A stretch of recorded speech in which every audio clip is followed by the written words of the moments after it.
5 गरीब बहनों के जादुई बाल। 20 वर्षीय शीतल अपनी 4 छोटी बहन रावी, कुंतल, धारा, शिवी के संग बसंतपुर गांव की सीमा में रहती थी। उन 5 बहनों के सुंदर स्वरूप के साथ उनके बाल बेहद लंबे, घने और काले थे। वो बेहद ही छोटी थी जब उसके माता पिता का स्वर्गवास हो गया था और सारी जिम्मेदारी शीतल के सिर पर आ गई। कुंतल, दरवाजा भीतर से भेड़ लो, मैं काम पर जा रही हूँ। हम बहनों की भूख मिटाने के लिए आपको रोजाना मीलों का पड़ाव पैदल पार करना पड़ता है। इसके सिवाय मेरे पास दूजा कोई चारा भी तो नहीं बचा।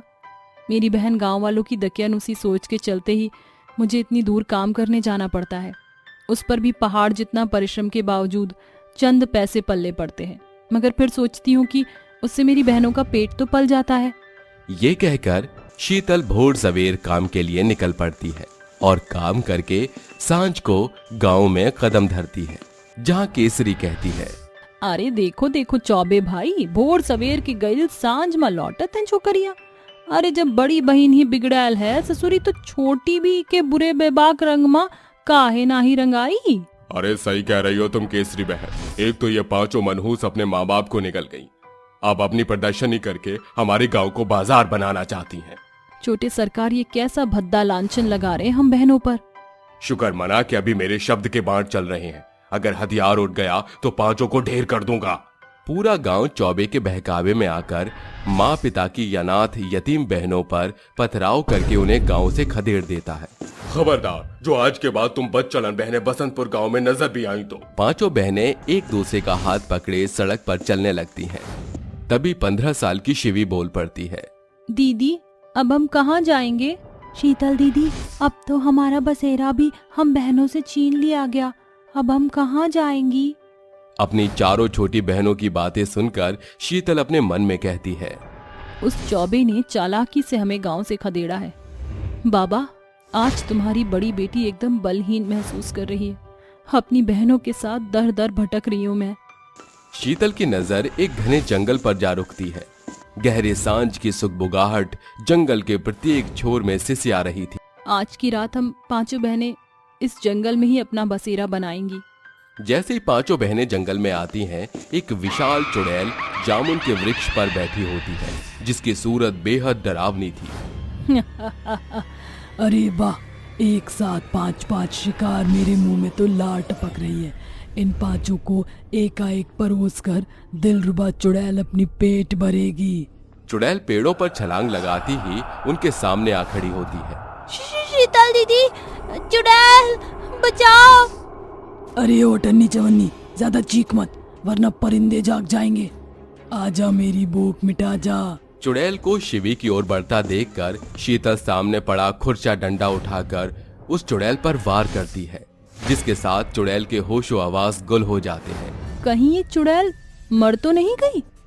शीतल चारों ओर नजरें दौड़ाकर फौरन से पेड़ पौधे से फूल पत्तियां तोड़कर उनसे लेप बनाकर चुड़ैल के माथे पर जैसे ही लगाती है, एक तेजोमय स्वर्णिम प्रकाश पूरे जंगल को सराबोर कर देता है, जिसके साथ चुड़ैल का अक्ष एक देवी में बदल जाता है। अरे एकाएक के चंडाल चुड़ैल देवी में कैसे बदल गई? भयभीत ना हो, चुड़ैल का वो स्वरूप एक छलावा था। मैं जंगल की हूँ, कोई शख्स मेरे जंगल में प्रवेश करता है तो मैं चुड़ैल बनकर उसकी परीक्षा लेती हूँ। मैं इस जंगल की देवी हूँ, जो सदियों से इस जंगल की देखरेख कर रही हूँ। वन देवी, हम बहनों के पास कोई बसेरा नहीं, हमको इस जंगल में रहने की अनुमति दे दीजिए। बदले में हम पूरे जंगल की पहरेदारी भी करेंगी और प्रत्येक पेड़ पौधों की देखरेख भी करेंगी। तुम बहनों का हृदय हिम से भी अधिक श्वेत है। तुम्हारे लंबे केशों को देख मैं तुम्हें जादुई स्वर्णिम केश का वरदान देती हूँ। जैसे ही तुम स्वर्ण केश परिवर्तित कुरावाह मंत्र का जाप करोगी, तुम 5 के बाल जादुई बाल में बदल जाएंगे और इस कंघी को जब तुम अपने बालों में लगाओगी तो एक के बाल से सोने के सिक्के, दूसरे से सोने के बिस्किट, तीसरे से सोने के गहने, चौथे से सोने के बाल और अंतिम से सोने के बर्तन बाहर निकलेंगे। जादुई बालों का भेद बताकर देवी अपने दाहिने हाथ को जैसे ही 5 बहनों के बालों पर डालती हैं, एक तेज किरण प्रकाशित होकर उनके बालों को सोने के सांचे में ढाल देता है और देवी के ओझल होते ही उनके बाल साधारण हो जाते हैं। तभी कुंतल कहती है, अरे हमारे बाल तो फिर से साधारण हो गए। हम पांचों बहनों के बाल जादुई हैं या नहीं, इसका पुख्ता प्रमाण पता करने के लिए हमें उस मंत्र को दोहराना होगा। पांचों बहनें एक साथ उस मंत्र को दोहराती हैं। स्वर्ण केश परिवर्तित कुरु वाह। मंत्र के पूरा होते ही पांचों बहनों के बाल सिर से पांव तक खड़े सोने के सांचे में ढल जाते हैं।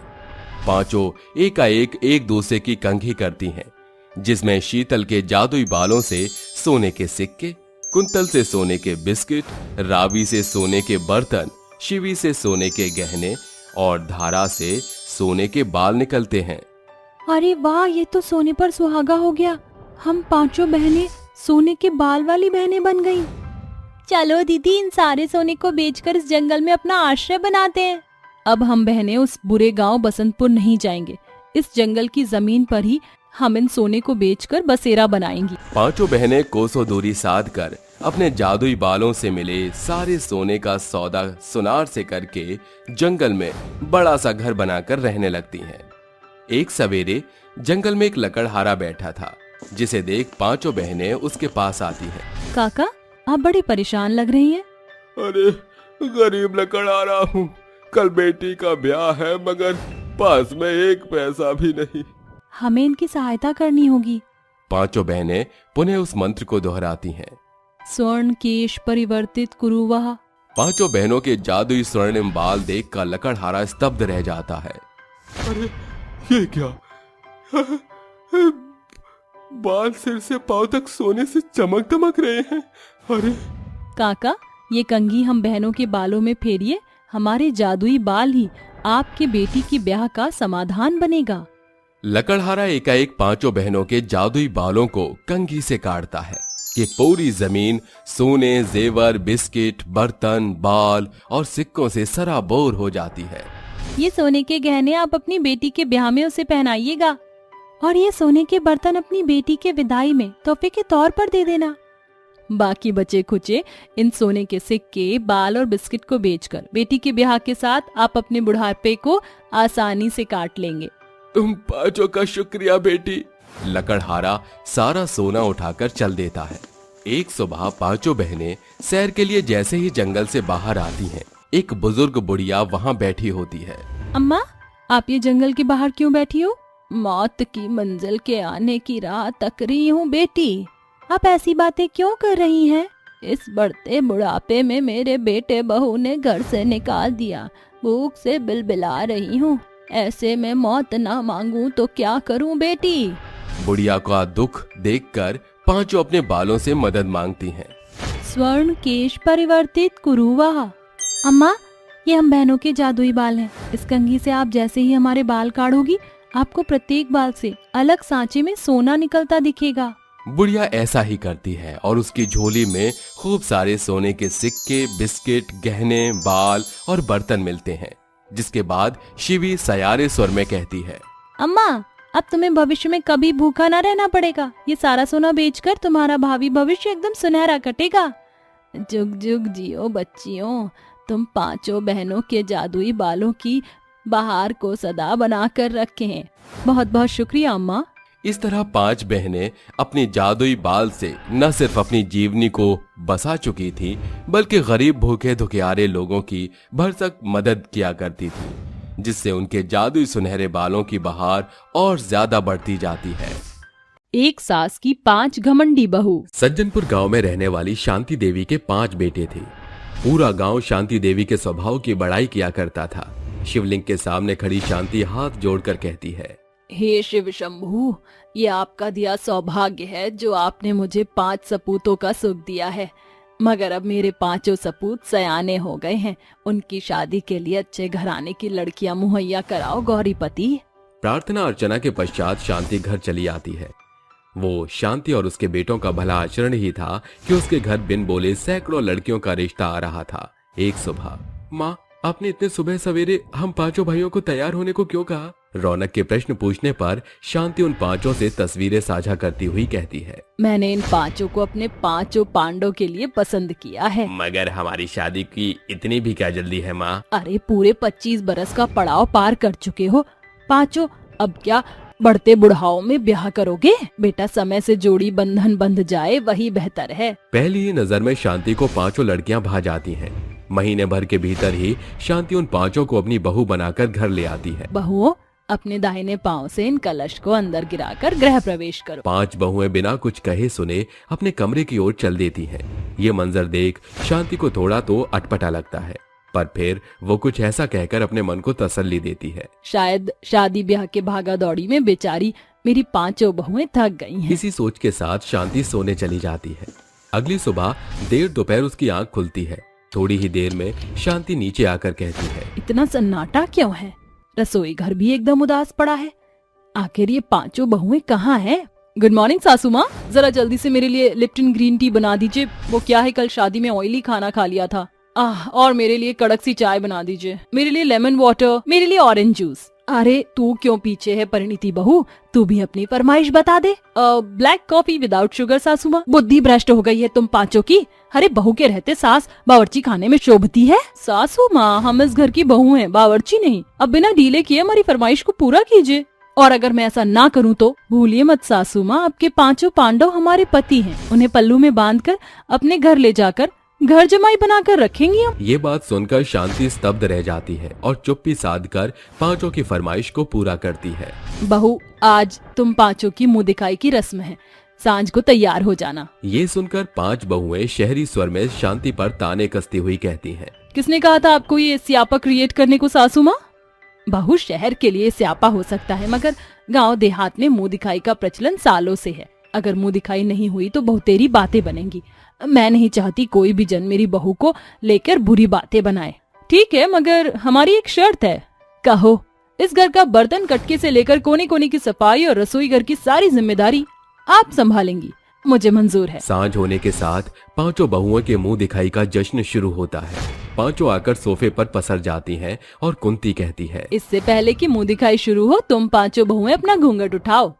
क्या हुआ बहू, तुम पांचों ऐसे अचानक उठ क्यों गई? बस बहुत हुआ, जाने कैसे बेहुदा भद्दा रस्म है। ये पिछले 15 मिनट से हम पांचों को नमूना बनाकर रख दिया है। अरे मुंह दिखाई के नाम पर मौत देना कहते हैं इसे। इस रस्म के गजभर का घूंघट, ऊपर से इन छपरी औरतों की बकैती। उनकी बातें सुनकर सभी औरतें एक दूसरे की शक्ल देखने लगती हैं कि कुंती कहती है, अरे ये कैसी घमंडी बेढंगी बेशरम बहू ब्याह लाई है शांति, जिनकी आंखों में न लाज है न शर्म है। हे यू ओल्ड लेडी, हाँ तुझसे बात कर रही हूँ। तू होती कौन है हम पर हुक्म जताने वाली? अरे दफा हो तुम सबकी सब। अरे चलो बहनों, इन पांचों की घमंड से चढ़ी आंखें देखने से भला अपने घर जाना है। औरतों की मंडली के जाते ही पांचों बहुएं घमंडी स्वर में अपनी सास से कहती हैं, ये जितना भी ताम झाम आपने फैलाया है ना सासू माँ, इसे जल्दी से साफ करके रात का खाना तैयार कीजिए। ध्यान रहे सासू माँ, काम में जरा सी भी कमी रही तो ये बबली बड़ी बदमाश है, इसकी बोली गोली बरसाती है। पांचों बहुएं आराम से सोफे पर पसर कर टीवी देखती हैं और शांति सारा घर समेटने लगती है। तभी शनाया कहती है, बिना पॉपकॉर्न के टीवी देखने में जरा भी मजा नहीं आ रहा है। अरे इसमें इतना सोचने की क्या बात है? सासू माँ जरा यहाँ आना। बहू तूने बुलाया? हम पांचों का पॉपकॉर्न खाने का बड़ा मन है, जल्दी से अगले 5 मिनट में पॉपकॉर्न रेडी करके ले आइए। शांति ने अभी एक काम समाप्त ही किया था कि दूजा काम मिल गया। हांफते हुए वो पॉपकॉर्न रेडी करके उन्हें परोसती है। ऐसे ही दिन गुजरते जा रहे थे। बहुओं की जी हुजूरी में शांति को सांस लेने तक का समय नहीं मिल रहा था। दिन सप्ताह और सप्ताह महीने के मांझे में बदल जाता है। एक सांझ पांचों बहुएं आपस में खुसर फुसर करती हुई कहती हैं, बस बहुत हो गया, ये सासू माँ हमारे गले का फांस बनती जा रही हैं। अब हम पांचों को मिलकर इनका कुछ बंदोबस्त करना पड़ेगा।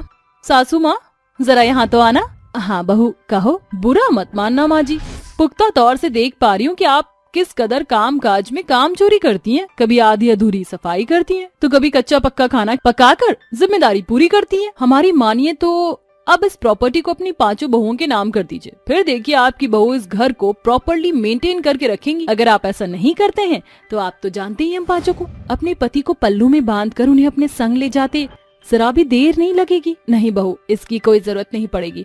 मैं सब कुछ हंसी खुशी तुम पांचों को दे दूंगी, मगर क्या तुम अपनी सास की एक शर्त मानोगी? कैसी शर्त? अब से लेकर 24 घंटे के पहर पूरे होने तक तुम पांचों को बहू बनकर, नई बाई बनकर इस घर के कामकाज समेत मेरी खिदमत करनी होगी। ये करना बहू के लिए कौन सी बड़ी बात है? शर्त मंजूर है। अगले ही पल पांचों घरेलू कामकाज करना शुरू करती हैं। कोई झाड़ू तो कोई पोंछा, कोई बर्तन तो कोई खाने के काम में मशरूफ थी। बानी बहू, जरा मेरे लिए एक ग्लास पानी ले आ। ये लीजिए माँ जी पानी। कुछ देर बाद, अरे बबली बहू, जरा साफ से सफाई कर। ये देख तिनके बिखरे हुए, काम चोर कहीं की। ये शर्त तो सजा बन गई है।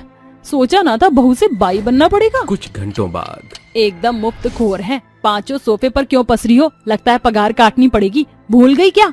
तुम पांचों अगले 1 दिन तक बहू नहीं, इस घर की बाई हो। चलो रात के खाने की तैयारी करो। ये सुनकर पांचों घमंडी बहुएं कुमलाए स्वर से कहती हैं, माँ जी, खाने में क्या बनेगा? ये रही लिस्ट, जरा भी डीले मत करना। रसोई घर में जाते ही पांचों पसीने में सराबोर होकर बाहर आकर एक साथ एक स्वर में कहती हैं, सासू माँ, ये हमसे ना होगा। क्यों बहू? तुम पांचों ही तो कह रही थी घर संभालना कौन सा पहाड़ तोड़ने जैसा है। सासू माँ, हम पांचों समझ गई हैं कि घर चलाना देश चलाने जैसा है। हमारा घमंड चूर चूर हो गया। बहू, मैं चाहती तो शुरुआती दिन में तुम पांचों पर सास का शासन जता सकती थी, मगर मैंने ऐसा नहीं किया क्योंकि मुझे रिश्ते की कदर है। माँ जी, हम पांचों को माफ कर दो। अब हम बेहतर बहू बनकर अपनी सास के सपने साकार करना चाहती हैं। हाँ सासू माँ, बहू से बाई बनने के सफर ने हमको सबक सिखा दिया। कुछ इस तरह शांति की 5 बहुओं का घमंड चूर चूर हो जाता है। साथियों, कभी कभी रिश्तों की अहमियत का एहसास कराने के लिए जैसे कुछ ऐसा करना ही पड़ता है, जैसे कि शांति देवी ने किया। चुड़ैलों का मछली बाजार। सीता गीता दोनों जुड़वा बहनें अपने बीमार पिता हरीश के पास बैठी थी। एक उसका सिर दबा रही थी तो एक उसके पैर दबा रही थी। कितने दिन हो गए हैं गीता, पिताजी अभी तक बीमार हैं। जल्दी से भगवान जी उन्हें ठीक कर दें। माँ ने तो पैसे देने से इनकार कर दिया। तू परेशान मत हो सीता, डॉक्टर ने बोला है ना, हमें थोड़े से पैसे जमा करने होंगे जिससे पिताजी की आंखों का ऑपरेशन हो जाए। सही बोला तूने, मोतियाबिंद की वजह से पिताजी के शरीर में भी इस उम्र में दर्द रहता है। बस बेटा, ये तुम क्या कर रही हो? बेटियां कभी पिता के पैर नहीं छूती न दबाती है। मेरी फिक्र मत करो बेटा। पिताजी, आपकी सेवा करना हमें बहुत अच्छा लगता है। सेवा की बच्ची, तुम दोनों यहाँ कब से बैठी हो? जाओ और जाकर मछलियाँ पकड़ो। शाम के खाने में आज वही बनाऊंगी। अगर नहीं लाए तो तुम दोनों को खाना भी नहीं दूंगी। ये तुम कैसी बात कर रही हो मोहना? बच्चों से कोई ऐसे बोलता है क्या? रोज खाने का इंतजाम तो वही करती हैं। अरे शर्म करो। तुम कुछ भी मत बोलो, खटिया पकड़कर लेटे रहो। वैसे ही रहो, घर का खर्च मुझे देखना है। मैं देख लूंगी। चलो जाओ तुम दोनों यहाँ से, और बड़ी मछली लाना। जी माँ। पिताजी, आप अपना ख्याल रखना। ये कहते ही दोनों बच्चियां मछली पकड़ने जाल लेकर नदी किनारे पहुंच जाती हैं और जाल फेंककर दोनों पत्थर पर बैठ जाती हैं। फिर मछली का चारा डालकर मछलियों को खींच कर निकालती हैं और बाल्टी में डालती हैं। ये ले सीता, एक और मछली हाथ लग गई। जल्दी पकड़, हिल रही है। हाँ हाँ, पकड़ ली। यार, हमारी सौतेली माँ हमारे साथ ऐसा क्यों करती है? गीता, मैं कुछ बोल रही हूँ, सुन क्यों नहीं रही है? अरे मैं तो ये सोच रही हूँ, पिताजी का आंखों का कैसे ऑपरेशन होगा? इतने पैसे कैसे आएंगे? हाँ, सबसे ज्यादा पिताजी जरूरी है हमारे लिए, क्योंकि छोटी माँ हमारा ख्याल नहीं रखती और पिताजी को कैसे बोलती हैं। हमें ही पिताजी के लिए कुछ करना होगा। मुझे एक आइडिया आया है, क्यों ना हम इस नदी से मछलियां पकड़कर मंडी में इन मछलियों को बेचें और उनसे जो पैसे मिलेंगे उससे हम पिताजी का इलाज करवाएंगे। और हाँ, माँ को नहीं बताएंगे। तूने बिल्कुल सही कहा। और अगर माँ को पता चला तो वो हमसे ये पैसे भी छीन लेंगी। तो चलो अभी मछलियां इकट्ठा कर लेते हैं, उनमें से 2-4 छोटी माँ को जाकर दे देंगे। ये कहते ही दोनों मछलियां पकड़ने की कोशिश करती हैं।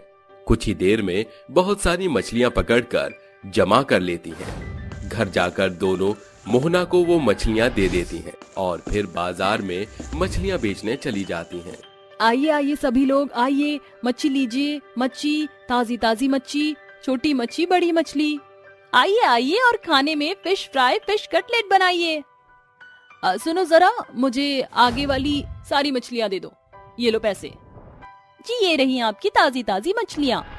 दोनों कुछ ही घंटों में मछलियां बेचकर नदी के किनारे आकर पेड़ के पास गड्ढा करके वहीं पैसे दबा देती हैं और कहती हैं, चलो अब से पैसे यहीं जमा करके डालेंगे हम। तभी पानी में कोई हलचल होती है अरे पानी में कोई हलचल हो रही है, मुझे लग रहा है कोई बड़ी मछली है।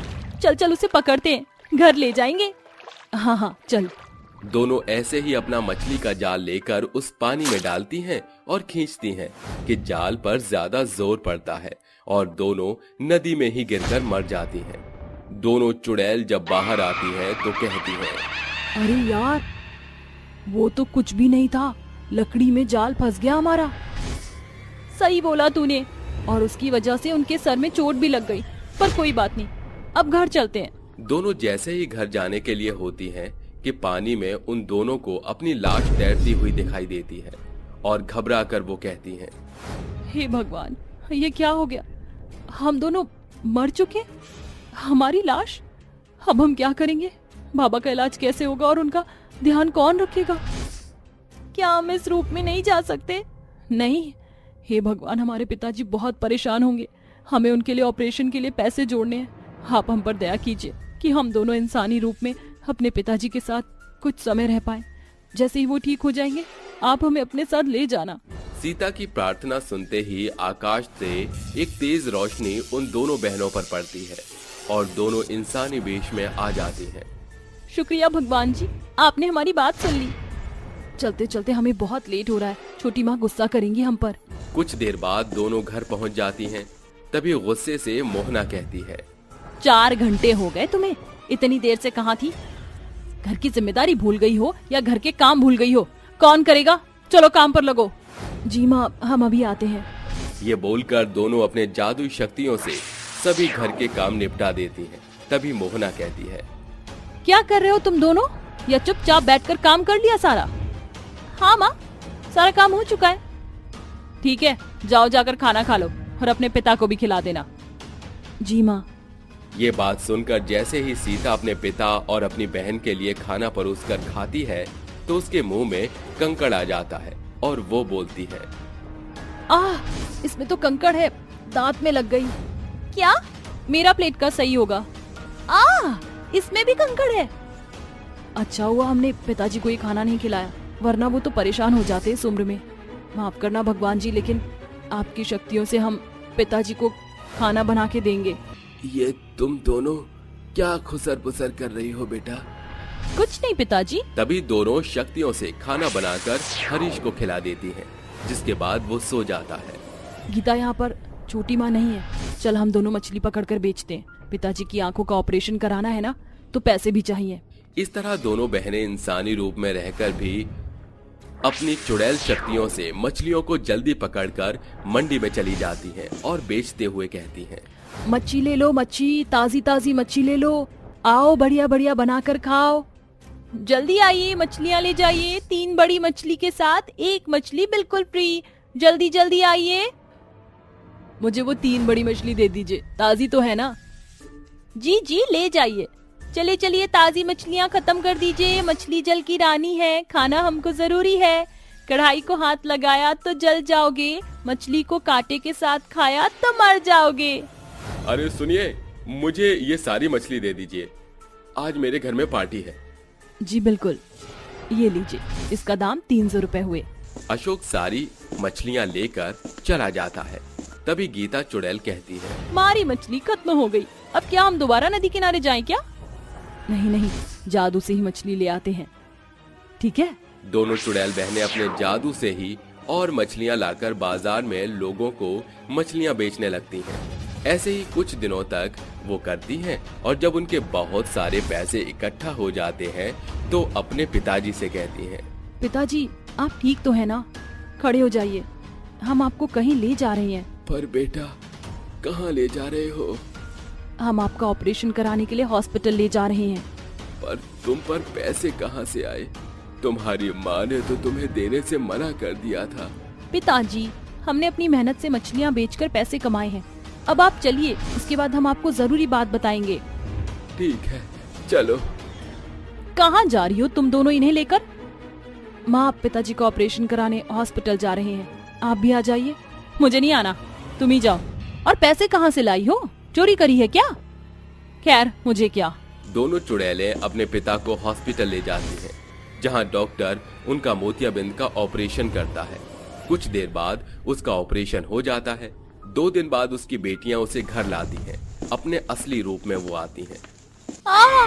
चुड़ैल, चुड़ैल हरीश, तुम्हारी दोनों बेटी चुड़ैल है। यही बात हम आप दोनों को बताना चाहते थे छोटी माँ। पिताजी, हम आपसे कुछ कहना चाहती हैं। वो पिताजी, हम दोनों मर चुकी हैं।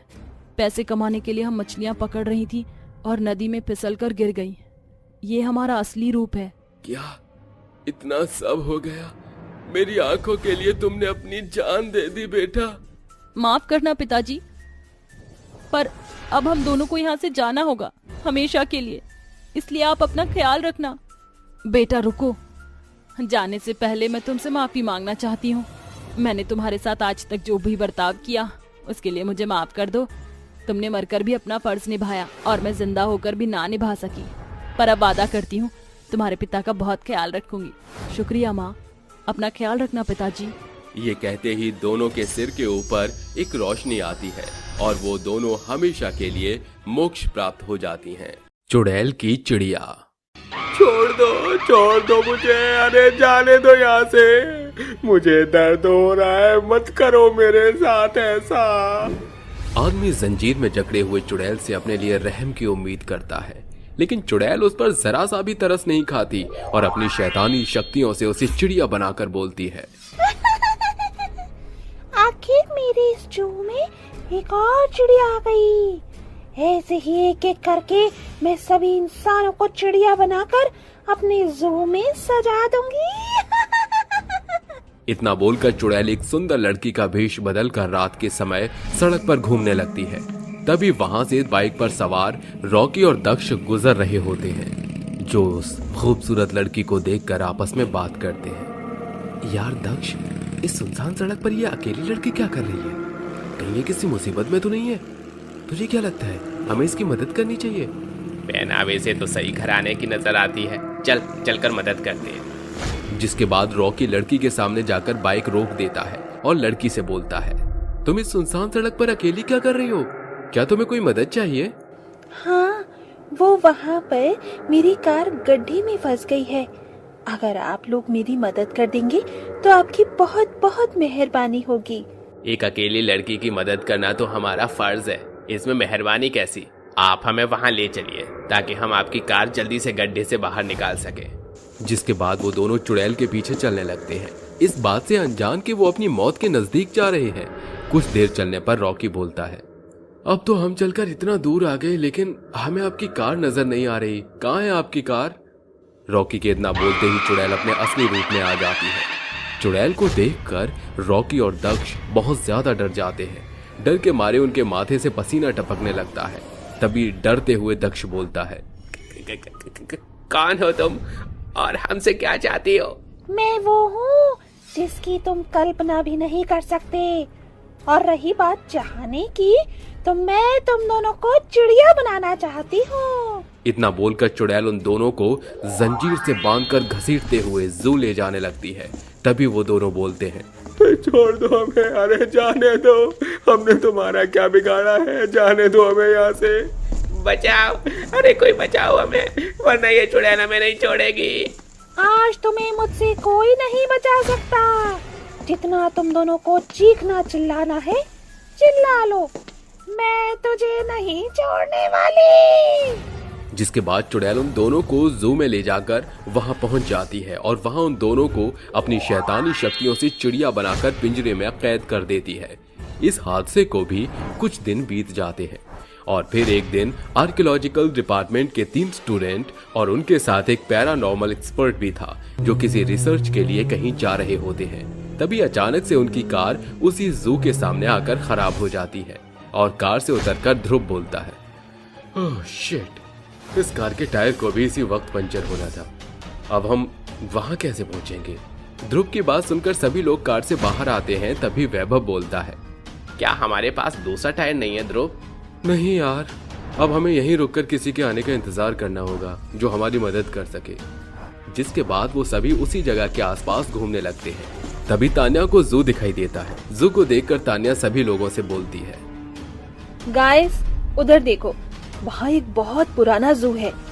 जब तक गाड़ी ठीक नहीं हो जाती, हम वहाँ चलकर रिसर्च करते हैं। इससे हमारा वक्त भी बर्बाद नहीं होगा और क्या पता हमें वहाँ रिसर्च करते हुए कुछ अनोखा मिल जाए जो हमारी रिसर्च को ऊंचाइयों पर ले जाए। तुम सही कह रही हो, हमें वहां चलना चाहिए। जिसके बाद वो सभी जू का दरवाजा खोलकर अंदर घुस जाते हैं और इधर उधर चीजों को छूने लगते हैं। तभी पैरानॉर्मल एक्सपर्ट आर्य बोलता है, तुम लोग यहाँ के सामानों को छूना बंद कर दो, क्योंकि यहाँ मुझे किसी के आत्मा के होने का आभास हो रहा है और वो नहीं चाहती कि तुम यहाँ रखे एक भी सामान को इधर से उधर करो। क्या सर, आप भी ना एक पैरानॉर्मल एक्सपर्ट होकर के आत्मा से डर रहे हैं? मैं डर नहीं रहा हूं, तुम सभी को सावधान कर रहा हूं। सर, आत्मा होती होंगी पर वो मेरा कुछ नहीं बिगाड़ सकते, साले मेरे सामने आने से ही डरते हैं। वैभव की बात सुनकर चुड़ैल गुस्से से आग बबूला हो जाती है और अचानक से उनके सामने आकर गुस्से में बोलती है, क्या बोला तूने कि तेरा कुछ नहीं बिगाड़ सकती मैं? अब देख मैं तुझे कैसे चिड़िया बनाती हूँ और फिर इन सबको भी चिड़िया बनाकर यहाँ पिंजरे में कैद कर दूंगी। फिर उसके बाद तुम सभी यहाँ एक साथ मिलकर चीची चीची करते रहना। इतना बोलते ही चुड़ैल वैभव की गर्दन पकड़कर उसे उठा लेती है और अपनी शैतानी शक्तियों से चिड़िया बनाकर पिंजरे में रख देती है।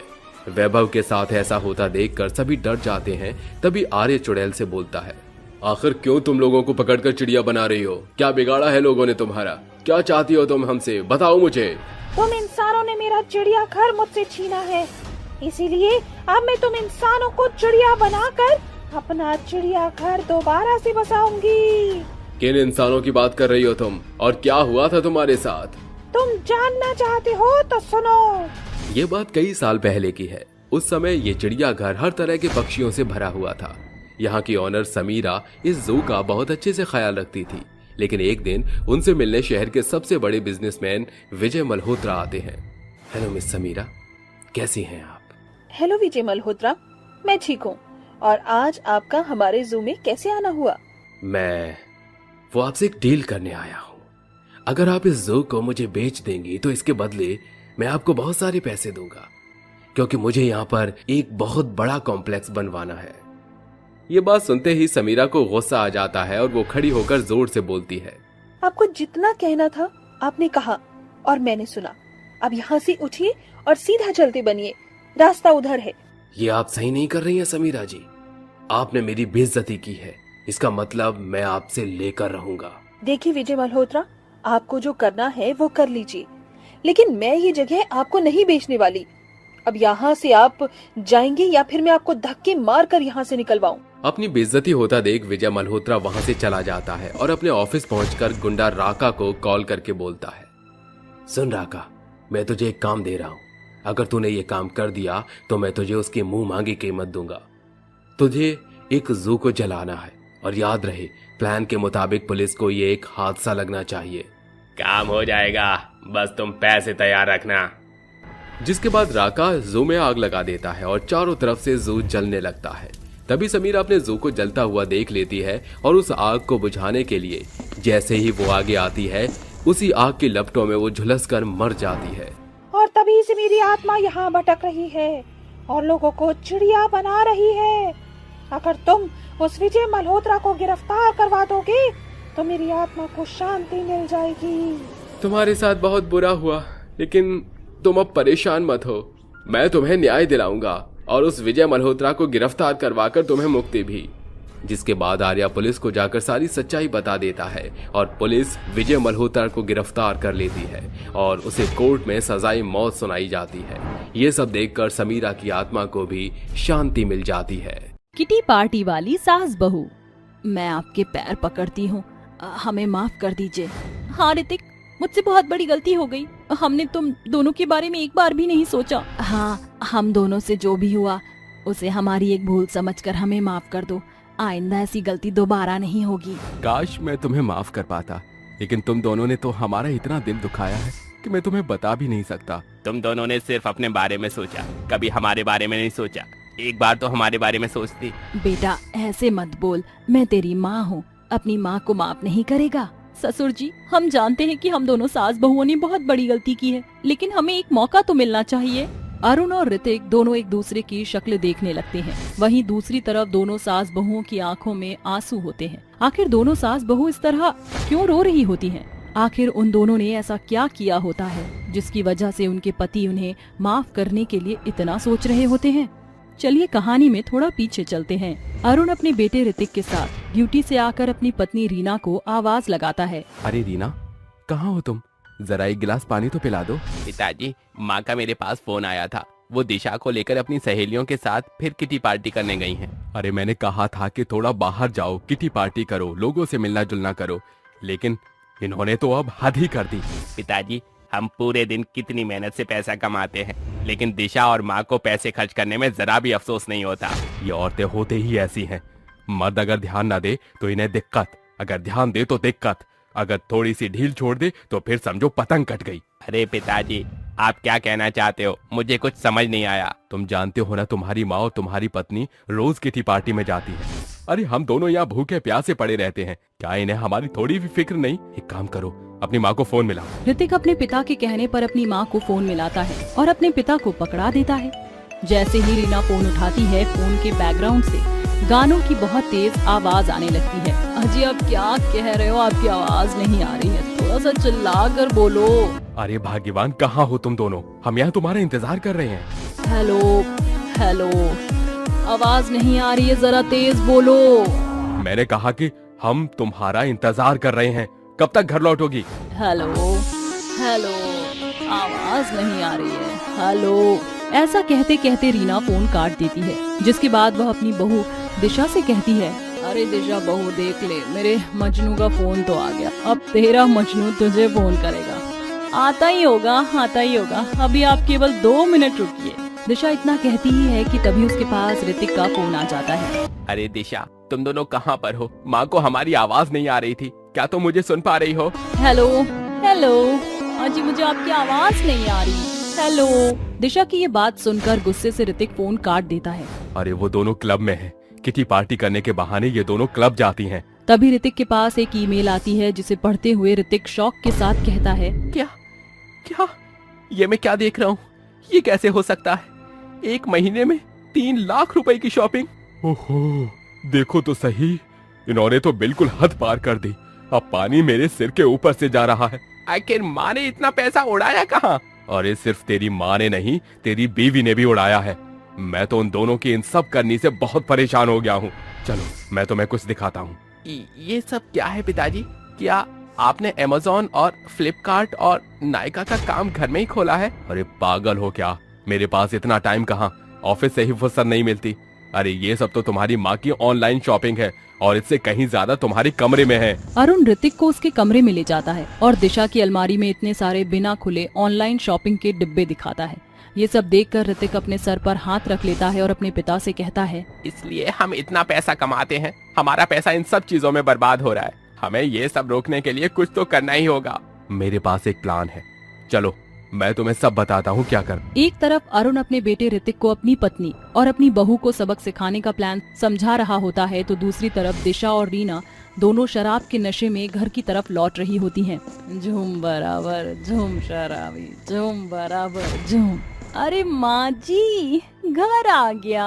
बंगले के नीचे है ताला, घुसू कहाँ से मैं साला। लैला की खिड़की खुली है, खिड़की के नीचे है नाला, खिड़की पर कोई खड़ा है, लैला कट्टा का भिड़ा है। मजे उड़ाती है मेरी मोहब्बत की मूंछ मार के। ओ मेरी जा, ओ मेरी जा, मेरे को मजनू बना कर कहा चल दी प्यार की पुंगी बजाकर। दिशा अपनी सास रीना को संभालने की कोशिश करती है और उनसे कहती है, अरे आज तो पुंगी हम दोनों की बचने वाली है, चलो अंदर चलते हैं। जैसे ही दिशा और रीना घर के अंदर जाते हैं, उन्हें अरुण और ऋतिक हाथ में बैग लिए खड़े हुए नजर आते हैं। ओहो पति देव, कहाँ से आ रहे हो? आ नहीं रहा हूँ, जा रहा हूँ इस घर को और तुम्हें छोड़कर हमेशा के लिए। दिशा के तो होश ही उड़ जाते हैं। तभी ऋतिक दिशा से कहता है, मैंने और पिताजी ने ये फैसला लिया है कि आज के बाद हम दोनों तुम दोनों के साथ नहीं रहेंगे। हम तुम दोनों को डिवोर्स के लिए पेपर भिजवा देंगे। उन दोनों की बातें सुनकर दिशा और रीना उन दोनों को रोकने की कोशिश करती हैं, लेकिन वह उनकी बगैर सुने ही घर से निकल जाते हैं। ऐसे ही धीरे धीरे दिशा और रीना को अरुण और ऋतिक के बिना कुछ दिन बीत जाते हैं। अरे बहू, अब क्या करें, हमारे पास तो एक फूटी कौड़ी भी नहीं है। अरे अब क्या बताऊं, उन दोनों ने हमारे अकाउंट सील करवा दिए, हम एक भी पैसा नहीं निकाल सकते उनके बिना। तभी कोई दरवाजे पर दस्तक देता है। दिशा जैसे ही दरवाजा खोलती है, दरवाजे पर एक कुरियर वाला होता है। एक कुरियर रीना के लिए है और एक दिशा के लिए। माँ जी के लिए और मेरे लिए कुरियर? लेकिन ये किसने भेजा? दिशा कुरियर लेकर अंदर आ जाती है, जिसके बाद वह दोनों अपने अपने कुरियर खोलते हैं। उसके अंदर डिवोर्स के पेपर होते हैं, जिन्हें देखते ही वह दोनों फूट फूट कर रोने लगती हैं। अरे माँ जी, ये सब आपकी वजह से ही हुआ है। आपने ही मुझे अपनी सहेलियों के साथ किटी पार्टी में बुलाया था। अब तो तू सब मेरे ऊपर डाल देगी। अरे भूल गई, तूने और मैंने पूरे 3 लाख रुपए की शॉपिंग की थी। ऋतिक जी मुझे डिवोर्स कैसे दे सकते हैं? मुझे तो कुछ समझ नहीं आ रहा। चलिए माँ जी, हम उनके पैरों में गिर जाते हैं। अरे इसके अलावा और कोई चारा भी तो नहीं है। चल जल्दी चल। दिशा और रीना दोनों किसी तरह ऋतिक और अरुण के घर पहुँच जाते हैं, जिसके बाद वह दोनों उनके पैरों में गिरकर उनसे माफी मांगने लगते हैं। तभी अरुण कहता है, फ्लैशबैक से बाहर। तुम दोनों ने जो किया है वो सब माफी देने लायक तो नहीं था, लेकिन तुम मेरी पत्नी हो और दिशा मेरे बेटे की बहू है, इस नाते मैं तुम दोनों को माफ करता हूँ। माफी के साथ साथ अब तुम दोनों को एक एग्रीमेंट साइन करना होगा, जिसमें कुछ रूल्स लिखे हैं। हम सब कुछ करने के लिए तैयार हैं, बस हमें आखिरी मौका दे दो। हाँ बेटा, हमें माफ कर दे। आज के बाद हम कोई भी किटी पार्टी नहीं करेंगे। उन दोनों का ये बर्ताव देखकर अरुण और ऋतिक उनसे कोई एग्रीमेंट साइन नहीं करवाते, जिसके बाद रीना और दिशा को अपनी गलती का सबक मिल जाता है और वह दोनों अपने पतियों का ख्याल रखना शुरू कर देती हैं। ये सब देखकर अरुण और ऋतिक दोनों उन्हें उनकी जरूरत की चीजें उनके कहने से पहले ही लाकर दे देते हैं और अब सभी मिलकर एक खुशहाल जीवन जीने लगते हैं।